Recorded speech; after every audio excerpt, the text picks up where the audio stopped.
Aadde Dirribeen Dhabuu haadha maatii haadha qaheeti Jijjigaa keessatti. Abbaan manaa ishii obbo Gaaddisaa Mul'ataa ogeessa beekamaa kontiraata fuudhee mana ijaaru. Ishiin immoo kuduraa fi fudura daldalti. Jireenya isaanii keessatti ijoolleedhaa fi qabeenya horataniiru.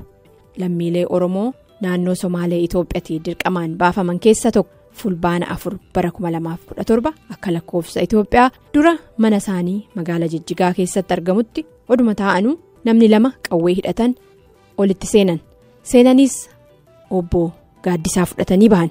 Isa qabanii fuudhanii ba'anii xinnaa sana biraa fuudhanii ijoollee koo bakka ijoollee koo akka mala rukutanne jedhetan fuudhee ollaadhuma koo amaara jira isaan itti naqennaan akkana garagalee waallee mana keessa waan tokko na fuudhee naan garagal olumnatti nam'an baay'ootti naan jedhan animmoo ijoollee koo namtee baasuufan kaa'e. Haala saniin abbaa warraatiif haadha warraa konkolaataa adda addaatti fe'anii deeman. Ijoollee isaanii umurii waggaa 11, 9 fi 4 sadeenuu ollaa biratti hafan. Booda warri ollaa sun iyyafatanii kaampii leenjii poolisii achuma magaalaa Jijjigaa keessa jiruu fi Oromoonni dhibbaan lakkaawwaman itti oggoramaa turan geessaniif ijoollee san. Maatiin kun ijoollee ofii arguu isaaniitii amma tokko hafuura baafatanis haala achi keessa ture garuu hammaata ture naan jedhan. Dhanneen nu fixee ijoolleen illee akka baanni jennee bakka ammusii ganama nu baasanii jimaata sa'a 6tti nu fe'an. Kennaan achi ba'ummoo bakka namtee kanayyuu nan jibbee eeyotoo wanni akka rabbiitti achitti nama miidhatu daandii gubbaa irratti waa meeqa ta'e dhalee ani rabbi fideetuma siin nagahee amma uummata jeencii kanaa rabbi haa tolu ammas rabbi naa dhaabatee dhufee isaan harka galee erga dhufee immoo isaan harka galee waan tokko rakkinan qabu. Bakki itti qubsiifaman godina Shawaa Lixaa aanaa Dandii magaala Gincii ganda duwwaa tokko keessa konteenarii gidaarni isaas gubbaasaas qorqoorroodhaan ijaarame keessa.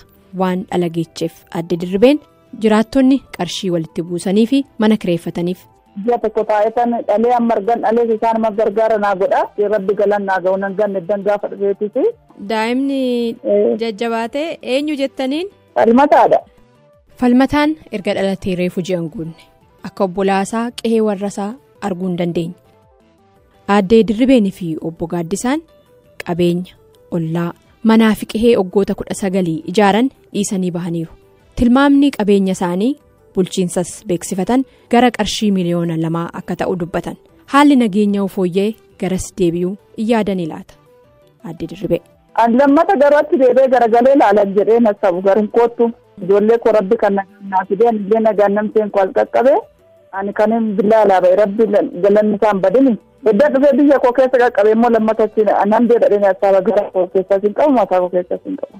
Manaa kaafamanii kaampii leenjii poolisii Jijjigaa keessaa achi immoo Cinaaksan achi immoo Adaamaa booda Gincii gidiraa baay'ee keessa akka darban obbo Gaaddisaan nu yaadachiisan. Bakka Oromoo hundi akka ba'u jedhanii dhaamsinitti darbee jira.